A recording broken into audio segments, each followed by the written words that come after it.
नमस्कार दोस्तों, मैं हूं विष्णु पांडे और आज आपके लिए लेकर आया हूं सामान्य हिंदी के एमसीक्यूज का भाग 10, जिसमें हम पिछली परीक्षाओं में बार बार पूछे गए कुछ अति महत्वपूर्ण प्रश्नों को समझेंगे और देखेंगे कि किस तरीके से परीक्षाओं में प्रश्न पूछे जाएंगे। यदि आप सीजीपी, सीपीयू या सीजी टेट की परीक्षा की तैयारी कर रहे हैं तो यह वीडियो आपके लिए बहुत ही महत्वपूर्ण होने वाला है। तो चलिए शुरू करते हैं। हमारा पहला प्रश्न है, लंबोदर कौन सा शब्द है? रूढ़, यौगिक, योग रूढ़ या ये सभी? तो पहले मैं इसका सही उत्तर बता देता हूँ। इसका सही उत्तर हो जाएगा सी, योग रूढ़। देखिए कैसे हुआ। पहले तो हम इन तीनों शब्दों को समझ लेते हैं कि क्या होता है। रूढ़ शब्द वे होते हैं जो कि सार्थक होते हैं। सार्थक मतलब उनका एक निश्चित अर्थ होता है, और लेकिन जब हम उन्हें टुकड़ों में बांट देते हैं, उन्हें कर देते हैं, तो उनका कोई अर्थ नहीं रह जाता। जैसे कि नाक। देखिए जो नाक है इसका एक निश्चित अर्थ होता है, यानी कि नाक सार्थक शब्द है। लेकिन अगर आप इन्हें दो भागों में विभाजित कर देंगे, जैसे ना और क में, तो देखिए ना का कोई अर्थ नहीं होता, ना ही क का कोई अर्थ होता है। तो ये होते हैं रूढ़ शब्द जिनका एक निश्चित अर्थ होता है, लेकिन जब उन्हें विभाजित कर दिया जाए तब उनका कोई अर्थ नहीं रह जाता है। यौगिक, यौगिक वे शब्द होते हैं जो दो सार्थक शब्दों से मिलकर बनते हैं और बनने वाला नया शब्द भी सार्थक होता है। जैसे कि स्वदेश। देखिए स्वदेश को अगर आप दो भागों में विभाजित करेंगे, ये हो जाएगा स्वदेश। तो देखिए स्वदेश का एक निश्चित अर्थ होता है, स्वदेश यानी अपना देश, और जब हम इन्हें विभाजित कर देते हैं तो देखिए स्व का भी एक अपना अर्थ होता है, स्व भी सार्थक और देश भी सार्थक है। स्व का अर्थ भी कुछ होता है और देश का भी कुछ अर्थ होता है। उसी तरीके से जैसे कि डाकघर हो गया, तो देखिए डाकघर भी जब आप दो भागों में विभाजित कर देते हैं तो डाक हो गया और घर हो गया। तो देखिए डाकघर का भी एक निश्चित अर्थ होता है, और जब इन दो भागों में विभाजित कर दिए तो डाक का भी एक अर्थ होता है और घर का भी एक अर्थ होता है। तो ये होते हैं यौगिक शब्द। योग रूढ़ शब्द भी दो या दो से अधिक शब्दों से मिलकर बनते हैं, लेकिन ये किसी अन्य अर्थ की ओर इशारा करते हैं। जैसे कि लंबोदर। अब देखिए लंबोदर मतलब क्या हो गया, लंब और उदर इन दो शब्दों से मिलकर बना है, लंबा उदर। तो देखिए लंबोदर का एक अर्थ होता है, लंब का भी एक अलग अर्थ हो गया और उदर का भी अर्थ हो गया। साथ ही साथ ये एक अन्य शब्द की ओर इशारा कर रहा है जो कि है गणेश जी। देखिए लंबोदर किसे कहते हैं? लंबोदर कहते हैं गणेश जी। तो ये जो शब्द है ये एक तीसरे अर्थ की ओर इशारा कर रहा है। तो इस प्रकार के शब्द हो जाते हैं योग रूढ़ शब्द। तो इस बात को आप लोग याद रखिएगा। अगला प्रश्न है, भूखा प्यासा में कौन सा समास है? तो देखिए इसका सही उत्तर हो जाएगा डी, द्वंद्व समास। देखिए कैसे पता चला कि द्वंद्व समास है, कैसे आप पहचानेंगे कि किसी भी समास में द्वंद्व समास लगा है? तो ध्यान रखिएगा, ये जो दो शब्द हैं जिनसे मिलकर ये हमारा समास बना है, भूखा और प्यासा, यहाँ पे दोनों जो शब्द होते हैं वे एक दूसरे के प्रति द्वंद्व उत्पन्न करते हैं। मतलब कि जैसे देखिए ये भूखा है तो ये प्यासा है, ये द्वंद्व उत्पन्न करेगा एक दूसरे के प्रति। दूसरा, या फिर ये जो दोनों शब्द हैं ये एक दूसरे के विलोम भी हो सकते हैं। जैसे भूखा और प्यासा एक दूसरे के विलोम है। जैसे एक होता है दिन रात, तो दिन रात एक दूसरे के विलोम है, तो इस प्रकार का भी द्वंद्व समास हो जाता है। दूसरा पॉइंट याद रखिएगा, इसमें क्या होता है, इसमें और शब्द का लोप होता है। जैसे भूखा प्यासा मतलब भूखा और प्यासा। तो देखिए भूखा और प्यासा में और शब्द का क्या हुआ है, यहाँ पे लोप हो गया है। तो इस चीज को भी आप ध्यान में रखिएगा। तीसरा क्या होता है कि कभी कभी इन दोनों शब्दों के बीच में आपको योजक चिन्ह देखने को मिलेगा। तो इस बात को भी आप याद रखिएगा कि योजक चिन्ह भी यहाँ पे होता है। हर शब्द में नहीं होता, लेकिन ज्यादातर शब्दों में आपको योजक चिन्ह मिल जाएगा। तो चलिए आगे देखते हैं। अगला प्रश्न है हमारा, विषधर में समास है? तो देखिए इसका सही उत्तर हो जाएगा बी, बहुव्रीहि समास। देखिए कैसे पता चला, तो विषधर का यदि आप समास विग्रह करेंगे तो यह हो जाएगा विषधारी, यानी कि विष को धारण करने वाला। अब देखिए बहुव्रीहि समास में क्या होता है कि ये जो दोनों पद हमारे होते हैं वो दोनों अप्रधान होते हैं और ये किसी तीसरे अर्थ की ओर इशारा करते हैं। जैसे विषधर यानी विष को धारण करने वाला, ये एक तीसरे अर्थ की ओर इशारा कर रहा है। इसका अर्थ हो जाएगा हमारा सर्प या फिर सांप। तो इसलिए इसका सही उत्तर क्या हो गया, बहुव्रीहि समास। तो इस प्रकार का समास कहलाता है हमारा बहुव्रीहि समास। इस बात को याद रखेंगे। दोस्तों आप लोगों के लिए एक सूचना है, हमारे सीजीपीएससी ड्रीम एकेडमी के द्वारा सीजीपीएससी प्यून तथा सीजी टेट की परीक्षा हेतु टेस्ट सीरीज का आयोजन किया गया है, जो कि 5 सितंबर से प्रारंभ होने वाला है और इसका शुल्क है मात्र 149 रुपए। यदि आप अपनी सीजीपीएससी प्यून या सीजी टेट की परीक्षा की तैयारी को और भी बेहतर बनाना चाहते हैं तो आप इस टेस्ट सीरीज को ज्वाइन कर सकते हैं। छात्रों के हितों को ध्यान में रखते हुए ही इसका फीस बहुत ही कम लिया गया है। यह टेस्ट सीरीज पूरी तरीके से आयोग के पैटर्न पर आधारित रहेगा। जिस तरीके से परीक्षा में प्रश्न पूछे जाते हैं बिल्कुल उस तरीके से आप लोगों को यहाँ पर टेस्ट सीरीज में भी प्रश्न मिलेंगे। हमारे नंबर पर फोन या व्हाट्सएप करके आप इसके बारे में अधिक जानकारी प्राप्त कर सकते हैं। चलिए दोस्तों देखते हैं हमारा अगला प्रश्न। हमारा अगला प्रश्न है, च वर्ग का उच्चारण स्थान है? तो देखिए इसका सही उत्तर हो जाएगा ए, तालु। देखिए च आप अभी इसी वक्त बोल कर देख सकते हैं, च वर्ग क्या होता है, च, छ, ज, छ, च, छ, ज, झ। यदि आप ध्यान देंगे तो आप पाएंगे कि च वर्ग के किसी भी वर्ण का उच्चारण करने पर आपकी जो जीवा है वो आपके तालु को स्पर्श करती है, तो इसलिए च वर्ग का उच्चारण स्थान क्या है? तालु। इस बात को याद रखिएगा। अगला प्रश्न है पुस्तक कौन सा शब्द है? तो याद रखिएगा पुस्तक जो है वो तत्सम शब्द है। देखिए तत्सम शब्द क्या होता है? तत्सम शब्द वे होते हैं जो कि संस्कृत के शब्द होते हैं और उन्हें हिंदी में भी ज्यों का त्यों इस्तेमाल कर दिया जाता है।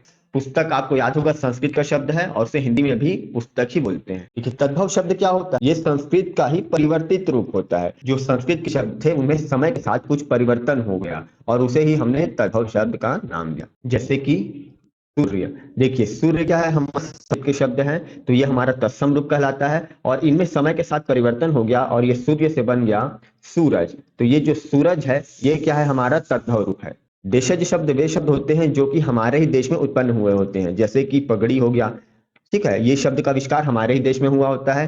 जो विदेशज शब्द होते हैं ये विदेश से आए होते हैं, मतलब हमारे भारत देश से बाहर के शब्द होते हैं। जैसे कि साबुन, साबुन ये विदेश से शब्द आया है। ट्रेन हो गया। तो इस प्रकार के शब्द जो कि हमारे भारत देश के मूल शब्द नहीं है, ये अन्य देश के द्वारा दिए गए शब्द है, ये विदेशज शब्द कहलाते हैं। देखिए अगला प्रश्न है नाक कौन सा शब्द है? यौगिक, रूढ़, योग रूढ़ या इनमें से कोई नहीं? तो इससे पहले के प्रश्नों को यदि आपने ध्यान से पढ़ा है तो आप समझ गए होंगे कि इसका सही उत्तर हो जाएगा बी, रूढ़। देखिए हम लोगों ने अभी ऊपर पढ़ा था कि रूढ़ शब्द क्या होते हैं? वे शब्द जो कि सार्थक होते हैं लेकिन जब उन्हें हम दो भागों में विभाजित कर देते हैं तो उनका कोई अर्थ नहीं रह जाता। यहाँ पे हम देख सकते हैं नाक, तो नाक का एक निश्चित अर्थ होता है यानी एक सार्थक है, लेकिन अगर हम इन्हें दो भागों में विभाजित कर दे ना और क, तो ना का कोई अर्थ नहीं होता और क का भी कोई अर्थ नहीं होता, तो इसलिए यह रूढ़ शब्द है। अगला प्रश्न है फूल कौन सी संज्ञा है? तो फूल, क्या फूल एक समूह है, क्या वो जाति है, या वो किसी व्यक्ति का नाम है, या वो कोई भाव है? तो हमें पता है कि जो फूल है वो एक जाति है, तो ये हो जाएगा जातिवाचक संज्ञा। चलिए अगला प्रश्न देखते हैं। अगला प्रश्न है मैं कौन सा पुरुष है? तो देखिए इसका सही उत्तर हो जाएगा ए, उत्तम पुरुष। देखिए याद रखिएगा 3 प्रकार के पुरुष होते हैं, उत्तम पुरुष, मध्यम पुरुष और अन्य पुरुष। देखिए उत्तम पुरुष जब स्वयं के बारे में कोई बात की जाए, जैसे कि मैं, मेरा, मुझे, इस प्रकार का जो शब्द होता है ये उत्तम पुरुष में आएगा। मध्यम पुरुष मतलब जब सामने वाले के बारे में बात किया जाए, जैसे कि तुम, आप, तुम्हारा, आपका, इस प्रकार के जो शब्द होते हैं वे मध्यम पुरुष में आते हैं। अन्य पुरुष मतलब जब खुद के और सामने वाले के अलावा किसी अन्य व्यक्ति के बारे में बात किया जाए, जैसे कि वे, वह, वे लोग, इस प्रकार के जो शब्द होते हैं वे अन्य पुरुष में आते हैं। तो इस बात को आप याद रखिएगा। देखिए फूल कौन सा शब्द है? तो याद रखिएगा दोस्तों फूल जो है वो तत्सम शब्द है। अभी हम लोगों ने पढ़ा कि तत्सम रूप शब्द क्या होते हैं? वे जो कि संस्कृत के शब्द होते हैं और जिन्हें जो का त्यों हिंदी में भी इस्तेमाल कर दिया जाता है। तो आप लोगों को पता होगा कि जो पुष्प होता है वो एक संस्कृत का शब्द है और इसे हिंदी में भी जो का त्यों इस्तेमाल करते हैं, तो इसलिए ये तत्सम शब्द है। देखिए अगला प्रश्न है कोई विशेषण है। देखिए ये जो शब्द है कोई, ये किस प्रकार का विशेषण है? तो देखिए क्या ये परिमाणवाचक है, क्या ये किसी चीज की मात्रा का बोध करा रहा है, क्या ये सर्वनाम है, किसी सर्वनाम की ओर इशारा कर रहा है, क्या ये गुणवाचक है, क्या ये किसी चीज के गुणों का बोध करा रहा है, या इनमें से कोई नहीं? तो देखिए इसका सही उत्तर हो जाएगा बी, सर्वनामिक विशेषण। देखिए तो ये जो शब्द है कोई, ये हमारा क्या है? ये सर्वनाम है, तो इसलिए यह हो जाएगा सर्वनामिक विशेषण। अगला प्रश्न है गोल विशेषण है। देखिए ये जो शब्द है गोल, ये किस प्रकार का विशेषण है? क्या ये सर्वनाम है, या किसी चीज की मात्रा को बोध करा रहा है, या किसी चीज के गुणों को बता रहा है, या इनमें से कोई नहीं? तो देखिए गोल जो है वो हमारा गुणवाचक विशेषण हो जाएगा। जैसे मैं अगर बोलूं कि लड्डू गोल है, तो देखिए ये क्या हो रहा है? जो गोल है यह विशेषता बता रहा है कि लड्डू कैसा है? गोल है। तो गोल क्या है? गोल उसके गुणों को बता रहा है कि लड्डू का गुण क्या है? कि वो गोल है। तो यहाँ पे गुणों का बोध करा रहा है, इसलिए ये गुणवाचक विशेषण होगा। देखिए अगला प्रश्न है पाप पुण्य कौन सा समास है? तो देखिए इसका सही उत्तर हो जाएगा सी, द्वंद्व समास। देखिए ऊपर हम लोगों ने द्वंद्व समास के बारे में समझा था, यहाँ पे हम देख सकते हैं कि ये जो पाप और पुण्य है ये द्वंद्व उत्पन्न करेंगे एक दूसरे के प्रति, ये एक दूसरे के विलोम शब्द हैं और इनके बीच में योजक चिन्ह भी लगा है। साथ ही साथ अगर हम पाप पुण्य का समग्र करें तो यह हो जाएगा पाप और पुण्य। तो देखिए और शब्द का लोप भी हुआ है यहाँ पे, तो इसलिए ये क्या है? ये द्वंद्व समास हो जाएगा। देखिए अगला प्रश्न है हमारा दोपहर कौन सा समास है? तत्पुरुष समास, कर्मधारय समास, बहुब्रीहि समास या द्विगु समास? तो देखिए इसका सही उत्तर हो जाएगा डी, द्विगु समास। देखिए द्विगु समास क्या होता है? तो याद रखिएगा इसका जो पहला शब्द होता है वो संख्यावाची शब्द होता है। तो यहाँ पे हम देख सकते हैं दोपहर का समास निग्रह अगर हम करेंगे तो ये हो जाएगा दो पहरों का समाहार। तो देखिए यहाँ पे इसका जो पहला शब्द है ये संख्यावाची है, तो अगर किसी समास विग्रह में उसका पहला शब्द संख्यावाची होता है तो वो क्या हो जाता है, द्विगु समास। देखिए अगला प्रश्न है, यदि चलो तो मैं भी चलूं, ये कौन सा वाक्य है, विस्मयवाचक है, आज्ञावाचक है, संकेतवाचक है या निषेधवाचक है। तो देखिए इसका सही उत्तर हो जाएगा सी, संकेतवाचक वाक्य। देखिए यहाँ पे क्या हो रहा है, यदि तुम चलो तो मैं भी चलूं, क्या यहाँ पे किसी प्रकार के भावों का बोध हो रहा है, दुख, घृणा, खुशी, इस प्रकार के किसी भाव का बोध हो रहा है, नहीं, तो विस्मयवाचक नहीं होगा। आज्ञावाचक, क्या यहाँ पे किसी को आज्ञा दिया जा रहा है क्या, नहीं, आज्ञा भी नहीं दिया जा रहा है। देखिए निषेधवाचक वाक्य, निषेधवाचक वाक्य मतलब जहाँ किसी कार्य को न करने का बोध हो। तो देखिए यहाँ पे किसी कार्य को नहीं करने के लिए कहा जा रहा है क्या, नहीं, ऐसा भी नहीं है। यहाँ पे एक प्रकार का संकेत दिया जा रहा है कि यदि तुम चलोगे तो मैं साथ में चलूंगा या चलूंगी, तो इस प्रकार से क्या हो जाएगा, संकेतवाचक वाक्य। ओह, यह पीट ही गया, कौन सा वाक्य है, तो देखिए इसका सही उत्तर हो जाएगा बी, विस्मयवाचक वाक्य। देखिए विस्मयवाचक वाक्य में क्या होता है, ध्यान रखिएगा, कोई भी ऐसा वाक्य जो कि हमें भावों का वो बोध कराता है, जैसे कि दुख, खुशी, घृणा, आश्चर्य, इस प्रकार के जो अलग अलग प्रकार के भावों का बोध कराता है उसे क्या कहते हैं, विस्मयवाचक वाक्य। और विस्मयवाचक का एक पहचान है कि यहाँ पर विस्मय सूचक चिन्ह लगा होता है, ये आप देख सकते हैं, यह इसमें जो भावों को बोध कराने वाला जो शब्द होता है उसके बाद यह विस्मय बोधक चिन्ह लगा होता है, तो इस बात को आप याद रखिएगा।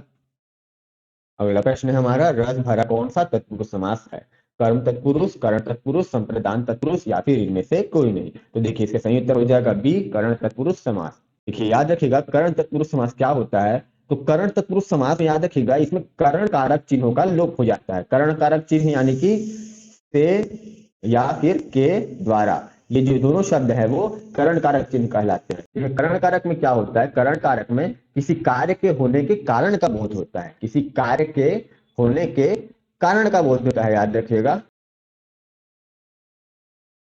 यदि आप रस भरा शब्द का समास विग्रह करेंगे तो यह हो जाता है रस से भरा। तो यहाँ पे हम देख सकते हैं से शब्द का लोप हो रहा है, यानी कि से क्या है, हमारा करण कारक है, तो करण कारक का लोप हो रहा है, तो इसलिए ये हो जाएगा करण तत्पुरुष समास। इस बात को याद रखेंगे।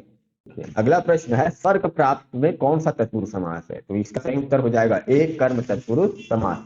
देखिए कैसे पता चला, तो याद रखिएगा कर्म तत्पुरुष समास में क्या होता है कि इसमें कर्म कारक चिन्हों का लोप हो जाता है। कर्म कारक चिन्ह मतलब को का। देखिए कर्म कारक की परिभाषा क्या होती है कि क्रिया के कार्य का फल जिस पर पड़ता है उसे कर्म कारक कहते हैं। देखिए क्या है, क्रिया के कार्य का फल जिस पर पड़ता है उसे क्या कहते हैं, कर्म कारक। तो जैसे स्वर्ग प्राप्त, इसका अगर आप समास विग्रह करेंगे तो यह हो जाएगा स्वर्ग को प्राप्त। तो यहाँ पर शब्द का लोप हुआ है तो यह क्या हो जाएगा, हमारा कर्म तत्पुरुष समास। तो इस बात को ध्यान रखिएगा।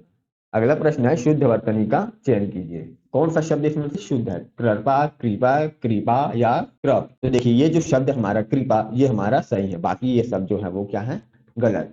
इस चीज को भी आप याद रखिएगा। अगला प्रश्न है, निम्नलिखित में से इच्छा का पर्यायवाची शब्द नहीं है। देखिए इच्छा का पर्यायवाची शब्द क्या नहीं है, तो देखिए लिप्सा का मतलब भी इच्छा होता है, कामना का मतलब भी इच्छा होता है, प्रिया का मतलब भी इच्छा होता है, यातना का मतलब क्या होता है, यातना का मतलब इच्छा नहीं होता, इसका मतलब होता है दुख देना। तो इसका सही उत्तर हो जाएगा सी, जो है वो इच्छा का पर्यायवाची शब्द है। देखिए अगला प्रश्न है हमारा, निम्नलिखित में से पानी का पर्यायवाची शब्द नहीं है। तो दोस्तों यह प्रश्न आप लोगों के लिए, इसका उत्तर आप लोग कमेंट करके बताइए कि इसमें से इसका सही उत्तर क्या हो जाएगा। ये बहुत ही आसान सा प्रश्न है और मुझे उम्मीद है कि आप लोग इसका सही उत्तर बता देंगे। तो चलिए जल्दी से नीचे कमेंट करिए और बताइए इसका सही उत्तर क्या है। तो दोस्तों आज के लिए इतना ही। आपको यह वीडियो कैसा लगा हमें कमेंट करके जरूर बताइएगा। अगर आपको यह वीडियो पसंद आ रहा है तो आप इसे लाइक भी कर सकते हैं, इससे हमें पता चलता है कि आप लोगों को वीडियो हमारा पसंद आ रहा है और हम आगे भी नया वीडियो बनाने के लिए प्रेरित होते हैं। अगर आप इस चैनल पर पहली बार आए हैं तो आप इस चैनल को सब्सक्राइब जरूर कर लीजिए और बेल आइकन पर भी क्लिक कर लीजिएगा, ताकि हम कोई भी नई वीडियो अपलोड करेंगे तो यूट्यूब उसे आप तक पहुंचा देगा। और अगर आप चाहें तो इस वीडियो को अपने दोस्तों तक भी शेयर कर सकते हैं। तो मिलते हैं दोस्तों अपने नए वीडियो में कुछ नए प्रश्नों के साथ। तब तक के लिए पढ़ते रहिए, सीखते रहिए। धन्यवाद।